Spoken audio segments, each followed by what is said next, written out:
Hello students, मैं आज आपको हिट्रोसाइक्लिक रिएक्शन के बारे में बताऊंगी। हिट्रोसाइक्लिक साइक्लिक कंपाउंड के क्या रिएक्शंस उसमें देखने को मिलते हैं। तो किताब में क्या है, किताब में आपके सबका अलग अलग टॉपिक दे रखा है। जैसे पायरोल का अलग दे रखा है रिएक्शंस, फिर थायोपीन का दे रखा है, फिर फ्यूरन का दे रखा है। तो उससे क्या होता है, आपको याद करना थोड़ा मुश्किल होता है और थोड़ा कंफ्यूजिंग भी है। यहाँ मैंने कंपैरेटिव तरीके से उसको याद करने का तरीका यहाँ लिखा हुआ है। उसको क्या होता है, आप अगल बगल में लिख रखा है तो आप उसको आसानी से याद कर सकते हैं। जैसे जो पहला रिएक्शन है, जो पहला है उसकी प्रकृति कि हिट्रोसाइक्लिक कंपाउंड की क्या प्रकृति है। तो हिट्रोसाइक्लिक कंपाउंड जैसे मैंने पायरोल में लिखा, colourless liquid darkens on exposure to air, वही मैंने थायोपीन में लिख दिया और वही मैंने फ्यूरन में लिख दिया। मतलब तीनों की प्रकृति समान है, तीनों कलरलेस हैं और जब इनको अपन एयर को एक्सपोज करते हैं तो इसका जो कलर है वो गाढ़ा कलर का हो जाता है। फिर इसका बॉइलिंग पॉइंट है, पायरोल का 131 डिग्री सेल्सियस है, थायोपीन का 84 डिग्री सेल्सियस है और फ्यूरन का 32 डिग्री सेल्सियस है।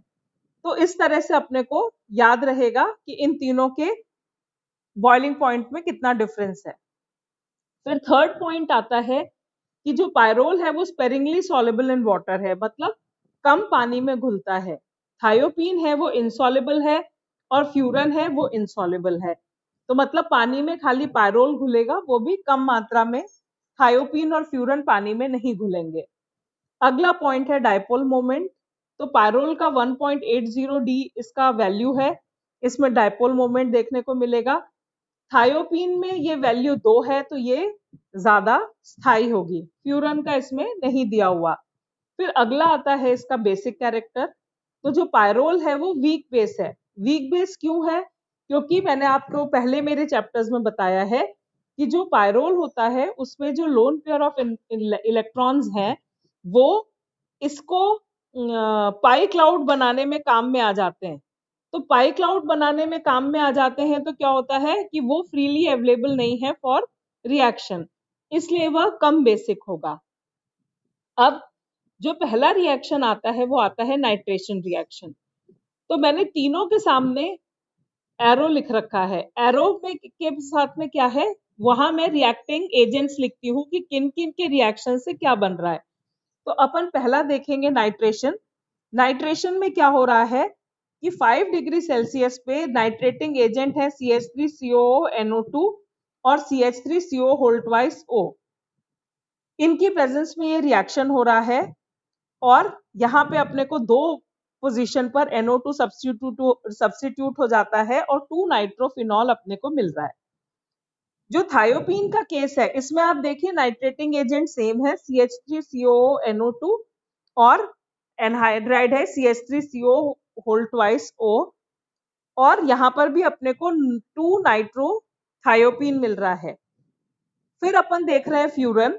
फ्यूरन के केस में भी नाइट्रेटिंग एजेंट सेम है CH3COO NO2 और CH3CO होल ट्वाइस O, और यहाँ पर अपने को बन रहा है 2 नाइट्रो फ्यूरन।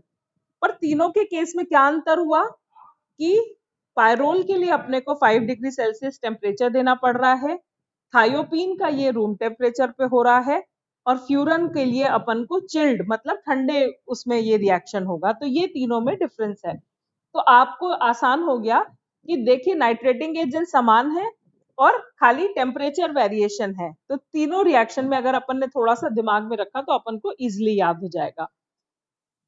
नेक्स्ट रिएक्शन है सल्फोनेशन। सल्फोनेशन रिएक्शन में क्या हो रहा है कि ये पायरोल में ये रिएक्शन SO3 और पिरिडीन की प्रेजेंस में हो रहा है 90 डिग्री सेल्सियस पे। तो यहाँ पर अपने को पायरोल 2 सल्फोनिक एसिड फॉर्मेशन हो गया। जो थायोपीन का केस है यहाँ पर अपने को चाहिए H2SO4 और ये थायोपीन 2 सल्फोनिक एसिड का फॉर्मेशन हो गया।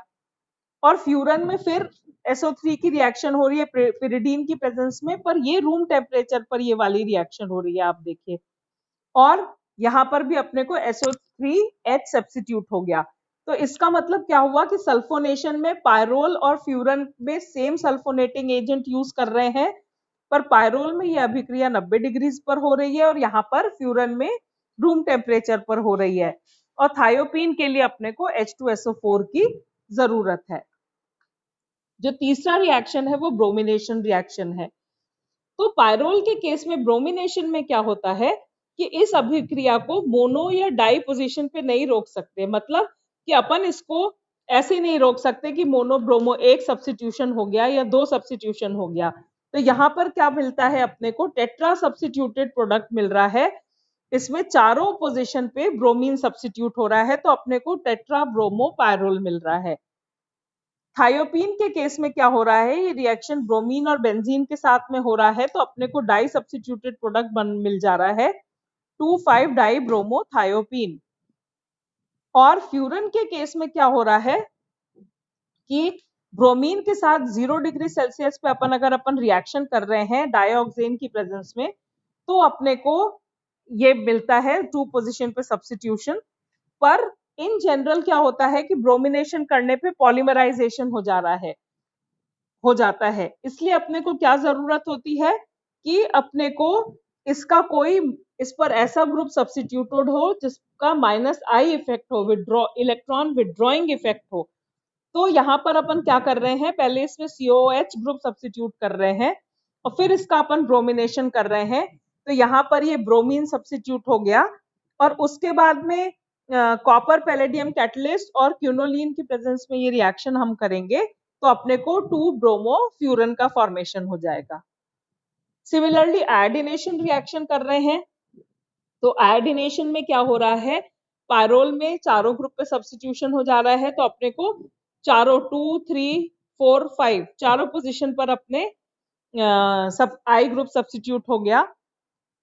थायोपीन में ये एक मोनो सब्स्टिट्यूशन हो जा रहा है और जो फ्यूरन है उसके केस में ये रिपोर्टेड नहीं है। उसके केस में क्लोरीन के साथ में अपन रिएक्शन करेंगे -40 डिग्रीज पे। आप देखिए क्लोरीन के साथ में -40 डिग्री पे अपना ये रिएक्शन हो रहा है, तो अपने को disubstituted 2,5 dichloro furan का फॉर्मेशन हो रहा है। तो ये अपने रिएक्शंस हैं जो कि इस तरह से हो रहे हैं। अब अपन नेक्स्ट रिएक्शंस की तरफ बढ़ते हैं। नेक्स्ट रिएक्शन है फ्रीडल-क्राफ्ट रिएक्शन।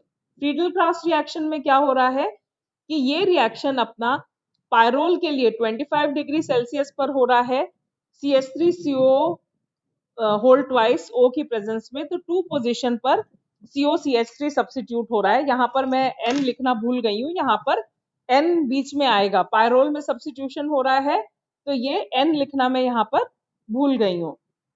फिर थायोपीन है, थायोपीन में क्या हो रहा है, ये रिएक्शन AlCl3 के प्रेजेंस में CH3COCl के साथ में होता है, तो मिथाइल 2 थायोनिल क्लोराइड बन रहा है। यहाँ पर भी 2 पोजीशन पे COCH3 हो जा रहा है। और फ्यूरन के केस में क्या हो रहा है, CH3CO होल ट्वाइस O के साथ में रिएक्शन हो रहा है, पर यहाँ पर कैटलिस्ट है BF3। आप देखिए पायरोल में अपने को 25 डिग्री सेल्सियस टेम्परेचर देना पड़ रहा है और यहाँ पर BF3 कैटलिस्ट की प्रेजेंस में हो रहा है एट रूम टेम्परेचर, तो यहाँ पर भी 2 पोजीशन पे COCH3 ग्रुप सब्स्टिट्यूट हो जा रहा है। तो ये इसके फ्रीडल-क्राफ्ट असाइलेशन रिएक्शन था। Next is diazo coupling. Diazo coupling में क्या होता है कि C6H5N2Cl के साथ ये अभिक्रिया हो रही है, तो यहाँ पर भी मैं N लिखना भूल गई हूँ, ये N double bond N C6H5 replace हो गया। सिमिलरली फ्यूरन के लिए अभिक्रिया हो रही है C6H5N2Cl के लिए, तो N double bond N C6H5 बन जा रहा है। नेक्स्ट जो रिएक्शन है वो फॉर्माइलेशन रिएक्शन है, जिसको अपन गैटरमैन रिएक्शन बोलते हैं। ये पायरोल के लिए रिपोर्टेड है। ये अभिक्रिया HCN और HCl की उपस्थिति में होती है और सेकंड स्टेप में अपन इसमें हाइड्रोलिसिस करते हैं, तो इसमें 2 पोजीशन पर CHO ग्रुप सब्स्टिट्यूट हो जाता है। तो ये अपन की खाली पायरोल के लिए अभिक्रिया है। जो अगली रिएक्शन है वो है रीमर-टीमन रिएक्शन। रीमर-टीमन रिएक्शन भी पायरोल के लिए ही रिपोर्टेड है। इसमें CHCl3 और NaOH की उपस्थिति में ये रिएक्शन अपन कर रहे हैं, तो यहाँ पर अपने को एक प्रोडक्ट 2 पोजीशन पे CHO ग्रुप सब्स्टिट्यूटेड और दूसरा अपना क्यूनॉल मिलता है जिसपे Cl सब्स्टिट्यूटेड है, तो ये अपने को मिक्स प्रोडक्ट मिल रहा है। नेक्स्ट रिएक्शन इसके आता है एसिडिक कैरेक्टर। एसिडिक कैरेक्टर में क्या होता है कि अपन इसको KOH के साथ में ट्रीट करते हैं, हीट के साथ में, तो ये अपने को सॉल्ट बनता है पोटेशियो पायरोल, तो इसमें सॉल्ट फॉर्मेशन हो जाता है। अगला रिएक्शन आता है एन अल्काइलेशन और एन असाइलेशन रिएक्शन। अब इसमें क्या होता है कि इसका जो पायरोल एटसेट्रा है, इनका सीधे आप रिएक्शन नहीं कर सकते, इसका अल्काइलेशन या असाइलेशन रिएक्शन सीधे नहीं होता, पर इसका अगर अपन सॉल्ट ले रहे हैं, जो यहाँ पे ये केएन अपन ने फॉर्म किया, जैसे ऊपर जो एसिडिक कैरेक्टर के लिए अपन ने पोटेशियो पायरोल बनाया, अगर उसको अपन ले रहे हैं और उसका अपन RX और RCOX के साथ में रिएक्शन करा रहे हैं, तो इस तरह का एक ये बन जाता है, जहां पर जो K है वो सब्स्टिट्यूट करके KX फॉर्मेशन कर रहा है और RCOR यहाँ पर बन जा रहा है। तो इसका अल्काइलेशन और असाइलेशन रिएक्शन सॉल्ट का होगा, ना कि डायरेक्ट पायरोल का होगा। नेक्स्ट रिएक्शन है रिडक्शन रिएक्शन है।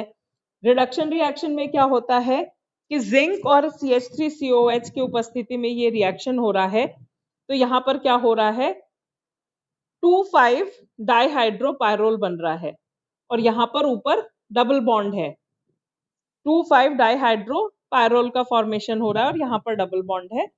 और इसके बाद इसको फर्दर अपन रेड फास्फोरस और HI के साथ में ट्रीट करेंगे, तो यहाँ पर क्या हो रहा है, चारों डबल बॉन्ड रिप्लेस हो गए और चारों जगह CH2 CH2 CH2 CH2 और N फॉर्मेशन हो गया। इसको अपन बोलते हैं पायरोलिडीन। और अगर अपन डायरेक्ट पायरोल को प्लैटिनम के साथ में अगर अपन ट्रीट कर रहे हैं, तो ये फॉर्मेशन हो जाता है। जिंक और CH3COH के साथ कर रहे हैं तो अपने को 2 स्टेप में ये फॉर्मेशन होगा, और प्लैटिनम के साथ अगर अपन ट्रीट कर रहे हैं तो 1 स्टेप में अपने को ये फॉर्मेशन हो जाएगा। सिमिलरली अपन अगर थायोपीन की बात करें, तो यहाँ पर पैलेडियम की प्रेजेंस में ये रिएक्शन हो रहा है, तो पैलेडियम की प्रेजेंस में रिएक्शन कर रहे हैं, तो ये बन जा रहा है टेट्राहाइड्रोथायोपीन। इसमें सारे डबल बॉन्ड्स रिप्लेस हो गए। और फ्यूरन के केस में अपन बात करें, तो यहाँ रेने निकल की प्रेजेंस में ये रिएक्शन हो रहा है और ये बन गया टेट्रोहाइड्रोफ्यूरन, THF का फॉर्मेशन हो गया। तो ये रिएक्शन थे इसके रिडक्शन रिएक्शंस। अब जो नेक्स्ट अपन रिएक्शन देखते हैं वो क्या है, वो है ग्रिग्नार्ड रिएजेंट के साथ में रिएक्शन। ग्रिग्नार्ड रिएजेंट आप सबको पता है क्या होता है, RMgX जो होता है वो ग्रिग्नार्ड रिएजेंट होता है। तो इसमें क्या हो रहा है, अपन RMgX के साथ में रिएक्शन कर रहे हैं, तो ये सॉल्ट बन गया N और MgI। अब इस N और MgI को 2 तरह से अपन इसको प्रोसीड कर सकते हैं। अगर इसको CO2 के साथ में क्रिया कराएंगे तो ये बन गया COMgI, और इसकी हाइड्रोलिसिस करेंगे तो ये बन जाएगा COOH। और अगर अपन इसकी क्रिया CH3COCl के साथ कराएंगे तो यहाँ पर ये COCH3 ग्रुप इसमें रिप्लेस हो जाएगा। तो ये इसका रिएक्शन था पायरोल का ग्रिग्नार्ड रिएजेंट के साथ में। अब अगला रिएक्शन इसका आता है ऑक्सीडेशन रिएक्शन। ऑक्सीडेशन रिएक्शन में क्या हो रहा है कि पायरोल की अपन अभिक्रिया करा रहे हैं CrO3 और H2SO4 के साथ में, तो यहाँ पर क्या हो रहा है, 2 और 5 पोजीशन पे C डबल बॉन्ड O बन जा रहा है, ये बन रहा है मेलेमाइड। तो ये इसकी अभिक्रिया होती है। जो थायोपीन है उसमें वो थायो ईथर्स की जैसे नहीं एक्ट करता और उसको अपन ऑक्सीडाइज नहीं कर सकते, पर इसका जो रिड्यूस प्रोडक्ट था टेट्राहाइड्रोथायोपीन, जो मैंने आपको ऊपर दिखाया था रिड्यूस प्रोडक्ट, उसको अगर अपन ऐड कर रहे हैं, उसको अपन रिएक्ट कर रहे हैं, तो वो थायो ईथर्स की जैसे बिहेव करता है। और अगर अपन टेट्राहाइड्रोथायोपीन को ऑक्सीडाइज करेंगे तो सल्फोन का फॉर्मेशन हो जा रहा है। देखिए यहाँ पर ये S double bond O double bond O, यहाँ पर क्या हो रहा है कि जो ये है इसमें डिसअपियरेंस ऑफ एरोमेटिसिटी, यहाँ पे एरोमेटिसिटी का डिसअपियरेंस हो गया, यहाँ पे एरोमेटिसिटी खत्म हो गई है। तो ये इसका रिएक्शन है। जो नेक्स्ट रिएक्शन है उसको बोलते हैं इंडोफिनिन रिएक्शन। इंडोफिनिन रिएक्शन क्या होता है कि आइसेटिन और H2SO4 के साथ में अभिक्रिया करेंगे तो नीला रंग आ जाता है। तो ये किसका है? ये टेस्ट है थायोपीन का, पता करने को कि थायोपीन उपस्थित है। अगर अपन आइसेटिन और H2SO4 डाल रहे हैं, नीला रंग आ रहा है, तो वो टेस्ट फॉर थायोपीन है। सिमिलरली अगर अपन पाइन स्प्लिंट लें, उसको HCl में डिप करें तो इंटेंस ग्रीन कलर आता है। तो ये टेस्ट है फॉर फ्यूरन। इसके बाद जो नेक्स्ट रिएक्शन है वो है डायल्स-एल्डर्स रिएक्शन। डायल्स-एल्डर्स रिएक्शन में क्या होता है कि HCHO और NHCH3 होल ट्वाइस के साथ में इसकी अभिक्रिया कराएंगे तो अपने को बन जाएगा CH2NCH3 होल ट्वाइस। अब इसका फर्दर इसके साथ रिएक्शन करा रहे हैं CHCO ट्वाइस O के साथ में, तो अपने को ये 1,4 प्रोडक्ट बन जाता है। और इस 1/4 प्रोडक्ट को अपन फर्दर HBr के साथ में क्रिया कराएंगे तो अपने को ये प्रोडक्ट फॉर्मेशन हो रहा है। बेंजीन रिंग के साथ में CO ग्रुप और O, ये इसके साथ में प्रोडक्ट फॉर्मेशन हो गया। जो लास्ट रिएक्शन है वो है कोलबेज रिएक्शन। कोलबेज रिएक्शन में क्या होता है कि पायरोल के साथ अभिक्रिया अपन करते हैं तो ये हाई प्रेशर और कार्बन डाइऑक्साइड की उपस्थिति में ये अभिक्रिया हो रही है, तो यहाँ पर सेकंड पोजीशन पर COH ग्रुप सब्स्टिट्यूट हो जाता है। थायोपीन के साथ ये अभिक्रिया अपन कर रहे हैं तो ईथर और N अमाउंट ऑफ C4H9Li के साथ में ये क्रिया करेंगे तो यहाँ पर Li ग्रुप सब्स्टिट्यूट हो गया और N मॉलिक्यूल्स ऑफ C4H10 बन रहा है। और इसको फर्दर CO2 के साथ में करेंगे तो ये COOLi बन गया। अब इसको HCl के साथ में ट्रीट करते हैं तो क्या होगा कि LiCl बन गया माइनस LiCl, तो यहाँ पर ये COOH ग्रुप सब्स्टिट्यूट हो जाता है T पोजीशन पर।